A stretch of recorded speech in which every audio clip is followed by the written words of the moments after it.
Assalamu alaikum friends, hope all of you are fine by the grace of Almighty Allah, and today I am going to explain the chapter number 2 of class 11th English book, that is The Star Ducks, written by Bill Brown. The Star Ducks, written by Bill Brown. The Star Ducks is a short story. It was first published in 1950 in a famous magazine called Fantasy and Science Fiction. It was published in 1950. That means it was published 70 years before. The Star Ducks is a short story. We can also place the short story under the genre. Genre means category, class, type of writing in literature. We can place the Star Ducks under the genre of science fiction. Science fiction. Now, what do we mean by science fiction? Science fiction consists of two words, science and fiction. Fiction is the literature in prose, especially a short story or a novel, that depicts imaginative people, imaginative events.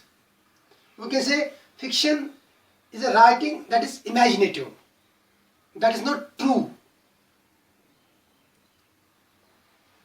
So science fiction means that genre of literature which deals with the imaginative and futuristic aspects of science, technology, space, universe, extraterrestrials, etc. The Star Ducks, written by Bill Brown, also falls under the genre of science fiction. In this short story, the writer depicts an encounter between extraterrestrials and terrestrials. The writer depicts a conversation, or we can say a transaction between terrestrials and extraterrestrials. Terrestrials, are the things or living beings which belong to this earth, which we are familiar with. The plants, animals that we know, that we find around in this world, are known as terrestrial objects, or terrestrial living beings, or terrestrial things. The things or creatures which don't belong to this earth, which belong to, say, some other planets or to some other parts of the universe, which come from the outer space, are known as extraterrestrials. Extraterrestrial objects are unfamiliar. They are strange. They have got some unique, novel qualities. They don't resemble, the extraterrestrial objects don't resemble the terrestrial objects. I personally have not seen or witnessed any of the extraterrestrials till date, but many people believe that extraterrestrial objects exist. For that reason, extraterrestrial objects are also known as aliens. A-L-I-E-N-S, aliens. In this short story, we are going to see how aliens, extraterrestrial creatures, interact with the terrestrial creatures. As far as the characterization of the short story is concerned, in this short story we have a main character called Ward Rafferty. Ward Rafferty is the central character in this short story. The plot of the whole story revolves around Ward Rafferty. He is a newspaper reporter. And there are some other characters like Mr. and Mrs. Alsop. Mr. Alsop and his wife Mrs. Alsop. It looks like that they live at some pastoral place, at some remote place. It seems they have little contacts with the outer world. That's why they look naive, they look simple. So let us go through this short story. But before reading this short story, before going through this short story, I would like you students to go through the news clipping which is given at the beginning of this short story. It is headline is Extraterrestrials Invade Uttar Pradesh.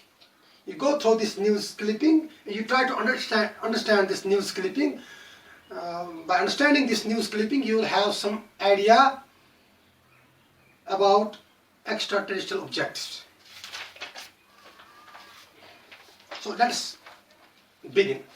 Let's read the story. Ward Rafferty. Ward Rafferty is this character, whom I have already mentioned. Ward Rafferty sensed a hoax as soon as he saw the Alsop place. It means Ward Rafferty realized that he has been deceived when he saw the Alsop place. There was no crowd of curious farmers standing around, no ambulance. Why did he realize that he has been deceived? Because there was no crowd, there were no curious farmers, there was no ambulance. Everything looked calm. He left the car and stood for a moment, noting every detail that made him the Times top reporter. What he did, he came out of his car, he stood there, he began to note things in a professional way. After all, he was a professional, he was the top reporter of the Times. The old Alsop house was a brown, withered, two-story with cream-colored filigree around the windows and a lawn that had grown up to weeds. What he noticed that the Alsop house was a two-story building. It was an old house, withered. Withered means crumbling. It was an old house. The windows were, the sides of the windows were carved beautifully, and you could also see a lawn in the premises of the house, but that lawn was not maintained well because unwanted grass had grown in that lawn. Weeds means unwanted grass. Out in the back were the barn and chicken houses and fences that were propped up with boards and pieces of pipe. Towards the back side of the house, you could see chicken houses. You could see barn. Barn means a little house or a shed wherein cattle are kept. You could see the chicken houses, the cattle houses towards the back side of the house, and you could also see the fencing around the premises of Mr. Alsop's house was not up to the mark. That was not firm, stable fencing. That was made up of pieces of boards, pieces of pipes and like. The front gate was hanging by one hinge. You know, a door has to have at least 2 hinges. It may have 3 or 4 or more, but it has to have 2 hinges to make it firm, to make it balanced. Rafferty could see that the front door of the premises was hanging. It was not firm, it was not stable. It was hanging by just 1 hinge, but could be opened by lifting it. So, before opening the door, a person had to lift the door. A person had to balance the door first, then a person could open the door. Rafferty went in, climbed the steps, careful for loose boards. So Rafferty went, he stepped into the premises very carefully because he had realized that the premises did not look safe. The fencing, the door, the walls did not look firm, stable. Mr. Alsop came out to the porch to meet him. When Rafferty stepped into the house, when Rafferty stepped into the premises from the house, Mr. Alsop came out to meet Rafferty. Rafferty pushed his hat on his head before he said, and before talking to Mr. Alsop, Rafferty put on his hat and he told Alsop, "I'm Rafferty of the Times. I'm Rafferty of the Times." Rafferty? Mr. Alsop said. Rafferty knew he wasn't a Times reader. Alsop gave a strange reaction to this statement of Ward Rafferty. From the reaction, of Mr. Alsop, Rafferty realized that Mr. Alsop is not the Times reader. Had he been reading the Times newspaper, he would have known what Rafferty. I'm a reporter, Rafferty said. I'm a reporter. Somebody phoned in and said an airplane cracked up around here. Now, Rafferty goes on to introduce himself. He goes on to explain himself. He tells him, I'm a reporter. Somebody phoned me and told me on phone that an airplane has crashed up here. No, he said. No. Alsop denied. Alsop did not agree with what Rafferty had heard. The screen door squeaked and Mrs. Alsop came out. With this, the screen door also means the front door, especially the mesh door that is used to keep flies, insects, mosquitoes, etc. away. The screen door squeaked, the screen door opened, and from the house, Mrs. Alsop, that is the wife of Mr. Alsop, came out. Rafferty repeated the information for her. Rafferty repeated his information, thinking she looked a little brighter than her husband. Why did Rafferty repeat information to Mrs. Alsop? Because Mrs. Alsop was looking a little brighter. She was looking more enthusiastic, more clever than her husband. But Mr. Alsop shook her head and said, no, in exactly the same tone. Mr. Rafferty turned around, ready to go down the porch steps. So Rafferty turned around. He was ready to go back to his home or to his office. While turning, he told them, I guess it was just a phony tip. Somebody said an airplane came down in your field this morning, straight down trailing fire. He told them, basically, I think it was a phony tip. I think somebody has made fun of me. Basically, somebody has phoned me and told me on phone that an airplane has come down here near your house, and that airplane has caught fire. Mrs. Alsop's face lit up. Now Mrs. Alsop's face lit up. She looked a bit positive. Oh, she said, yes, it did, but it wasn't wrecked. Besides, it isn't really an airplane. It doesn't have wings on it.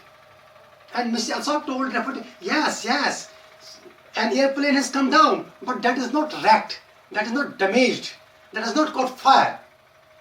And besides, that does not really look like an airplane because that does not have wings.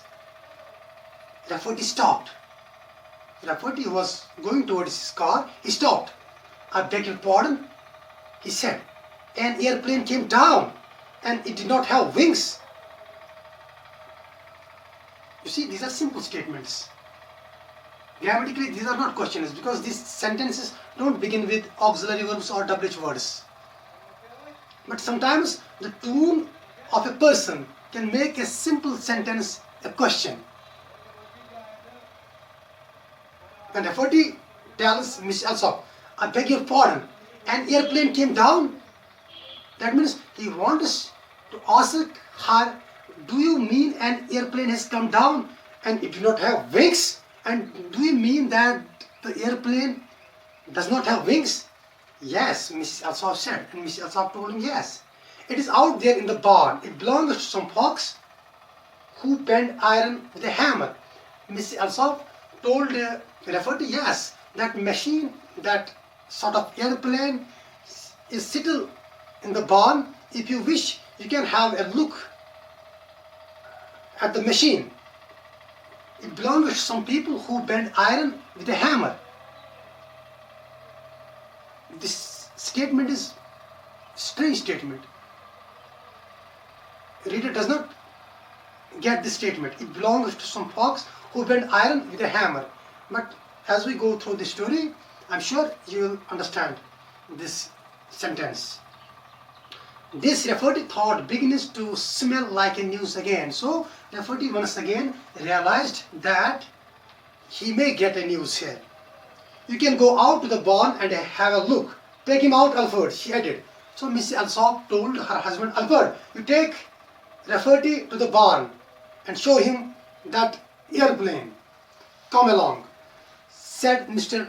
Alsop brightly. Now, Mr. Alsop also gained some confidence. He told Rafferty, "Sir, you come with me. I would like to look over the contraption, over again myself." Contraption means an awkward machine. Alsop told Rafferty that I would myself like to see that machine. That's again. Rafferty followed Mr. Alsop around the house. So it was Alsop who led the way towards the barn and was followed by Rafferty. "Got a lot of chickens this year," Mr. Alsop said. "All fine stock. But do you think chickens will do very well upon a star, Mr. Rafferty?" While going towards the barn, Rafferty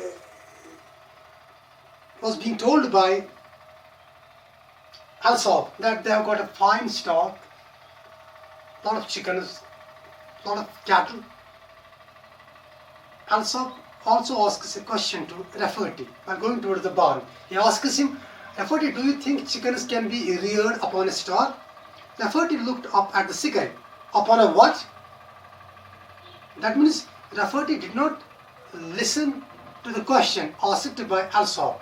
This shows that Rafferty's mind was preoccupied with what they are going to see in the barn.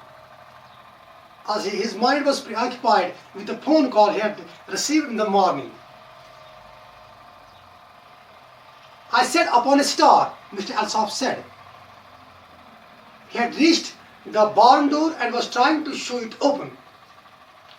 So Mr. Alsop asked him again, "I said, can chickens be reared upon a star?" With this, they had reached the barn door and Mr. Alsop was trying to open the barn door, but the barn door did not open. "Sitix," he said. Rafferty put his shoulder to it and the door slid. Rafferty looked inside and knew he had a story. Alsop was trying to open the door, but the door didn't open. He told Rafferty that the door has sticked. So Rafferty also pushed the door and finally the door opened. When the door opened, Rafferty saw inside the barn. He realized that he has got a news. The object inside looked like a giant plastic balloon, only half inflated, so that it was globular on top and its flat bottom rested on the straw-colored floor. When Rafferty looked inside the barn, he saw a giant plastic balloon. He saw a very big plastic balloon-like object, only half inflated. It was not fully inflated, it was half inflated. It was globular on top, globular, and its bottom was flat. It rested on the floor. It was just small enough to go through the barn door. It was just small enough to go through the barn door. Had it been slightly bigger in size, that might not have entered through the barn door. Obviously, it was somebody's crackpot idea of spaceship. The headline that flashed across his mind was, "Local farmer builds rocket ship for moon voyage."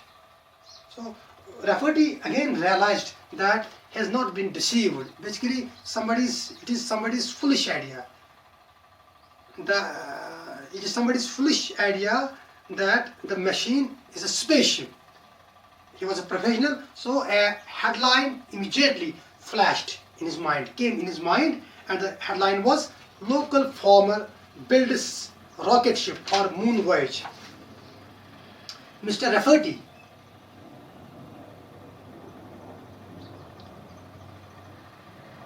Mr. Alsop, Rafferty said hopefully, "You didn't build this thing, did you?" Rafferty told Alsop, "Alsop, didn't you build this machine yourself?" Mr. Alsop laughed. "Oh no, I didn't build it. I wouldn't know how. Some friends of ours came in it." Self-explanatory lines.